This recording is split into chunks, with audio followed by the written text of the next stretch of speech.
Hi, I'm Still, co-owner of the Care Company, and welcome back to this YouTube channel. Now in today's video, I'm going to talk about something that I get most often in the comment section, which is walking your dog to heel.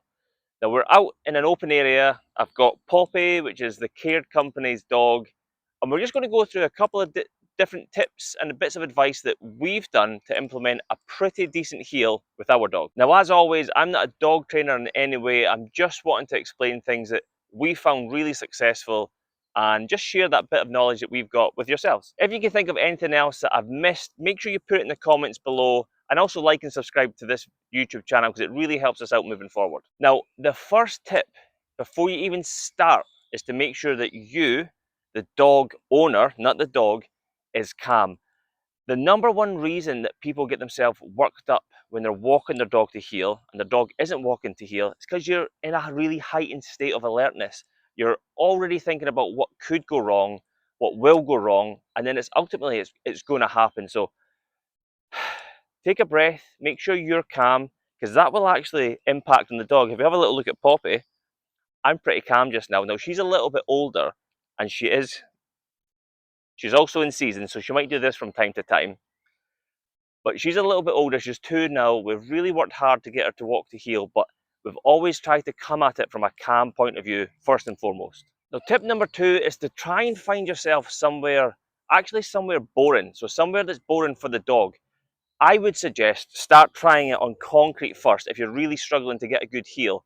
Because if you walk in grass or something that's soft like mud, that's going to smell so much more interesting to a dog, and their nose is going to be into the ground instead of looking up at you and getting your attention, or making sure that they have your attention, which is what you want to do. So we've picked this big industrial type area. The ground is totally clean, so there's no oil.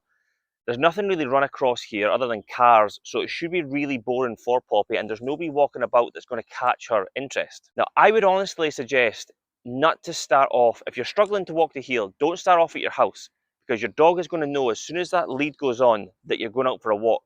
That's going to bring up the energy levels of the dog. It's going to get excited.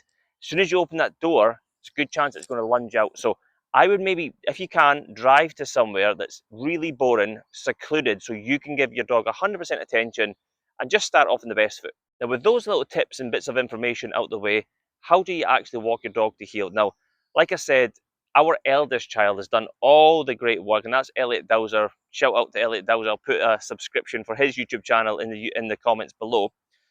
He's done the majority of work. We're just polishing it off. So what we would like to do is, when the dog's a little bit younger, you want to make sure it's fun. Now, there's hundreds of different ways you can do it. You can use treats, you can use the toys that they like to get their attention, but it's all about getting their attention to begin with. And then as you transition away from having to hold that attention, just from being able to walk in a nice, calm manner, which again is what I said for tip number 1. So let's let the rubber hit the road, and I'll show you exactly how we set off every time when we're walking to heel. So I'll get Poppy's attention. Make fun of me if you want, but I make a silly little noise to get her attention. It works for me. So I'll go, see that? She knows that is what I want her to do when I make that silly little squeaking noise. She'll look up at me. She'll look at me for some sort of direction, and I'll give it to her. So let's do that. Just a little suggestion, very calm. She knows that we're going to be doing something. I will actually just bring her into a very gentle sit. Take a breath, make sure I'm poised. Also, before you start, if you're going to, I'll do a separate video about this. We're going to use a slip lead here. Make sure your slip lead is nicely positioned, not too tight, but it's a little bit up on the head. That gives you control if you're struggling to do your heel walk. I'll get her attention. I'll give her the command, heel, and we'll set off nice and slowly. Now, Poppy is in heat, like I said, and she is acting a little bit more cheeky than she normally would, but she's still walking really well to heel. Now, I might just every now and again go, get her attention on me. It stops her looking at other things, stops her looking at the rabbits that are actually over there, stops her looking at the cars that are driving past, and to make sure that her focus is on me and her when we're out enjoying our walk. Now, we had to work really hard because Poppy's a Labrador, a working breed, and she wants to smell, but she doesn't get to smell until we tell her she can smell. And when you're walking to heel, Some dogs are worse than others. Hey, hey. Some dogs are worse than others. They'll want to smell that ground. They want to start trailing things. Now, that is one of the worst things if you're struggling to get your dog to walk to heel. Because as soon as they go down, their eyes are down, their nose are down, their thought is down, their attention is down, and they're actually going to start pulling and just driving forward. So you really have to work hard. If your dog wants to smell the floor, it's to just literally stop. Pretend she was just sniffing the floor. Stop, bring her into a little sit. Again, if the dog's smelling, just take your time. Take a breath. Make sure the road ahead is clear. There's no other dogs. Nobody's walking past. Get the attention. She keeps looking at the camera. That's okay. And then we set off. Now, I don't know if you could see it in the camera, but Poppy's nose is constantly air scenting because over here we've got fields, we've got grass, we've got rabbits, squirrels, all sorts of things over there. And she is smelling that. So her walking to heel is only testament to just the work that we've done to make sure that she's actually going to do that.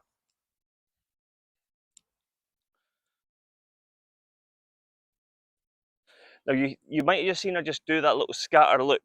That's because there's some birds over in the trees over there. Now that's a good opportunity to just stop. Just take a second, just a little tug back. Now I don't do this every time, but I think it is actually quite a high smelling area and our attention is completely over there at the birds. So I need to earn my money here. Get her attention, heel. Taking that time there, just taking a couple of seconds to get her attention puts me back in the driver's seat, as she does a little sniff by, puts me back in the driver's seat of the person that's actually in charge of this walk. It's great to think that if you're out walking with your dog, you two are enjoying the walk, but you must remember that when you're walking your dog, you're in charge, you're setting the pace, you're setting the direction, and overall you're setting the tone. If your tone and pace is too fast, a bit frantic, you're getting frazzled, you're getting frustrated, which is easy to do, then it's going to set the tone for the walk in general. It's just not going to be very enjoyable for you or for the dog. Now let's pretend that Poppy's pulling, okay? She's pulling a little bit too hard, she's pulling along there. There is no point, in my opinion, using corrective measures. There's no point dragging the neck on them, especially with a slip collar which doesn't have any padding. You're only going to injure your dog, you're only going to get your dog that doesn't want to go for a walk because they know what's going to happen. And ultimately you're going to come home frustrated having had a pretty poor walk. So let's pretend that she's pulling really hard. What would I do? Well, I would stop the walk, I would turn her around, because dogs hate to be turned around from the direction in which they're going. And then I would turn her back into the way that we're going. I would get her to stop. I would take a second. I would put her into a sit. There's something really nice over there. Put her into a sit. I'd get her attention. Heel. And I would just set off again. And if that keeps happening, just keep working on it. Keep working on it.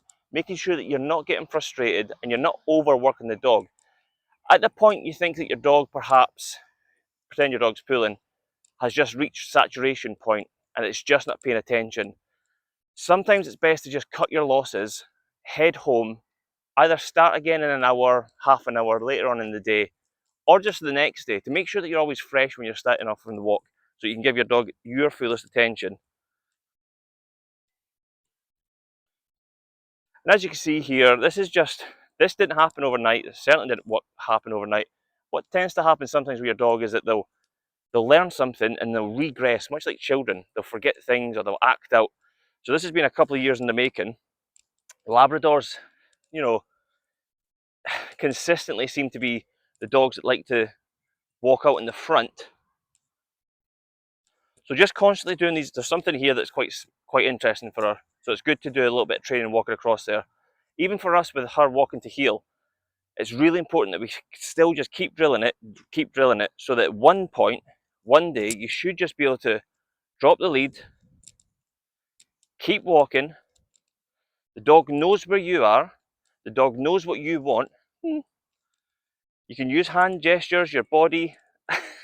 Poppy. Heel. And the dog should just do what a dog should do, which is walk to heel, but only if you teach them.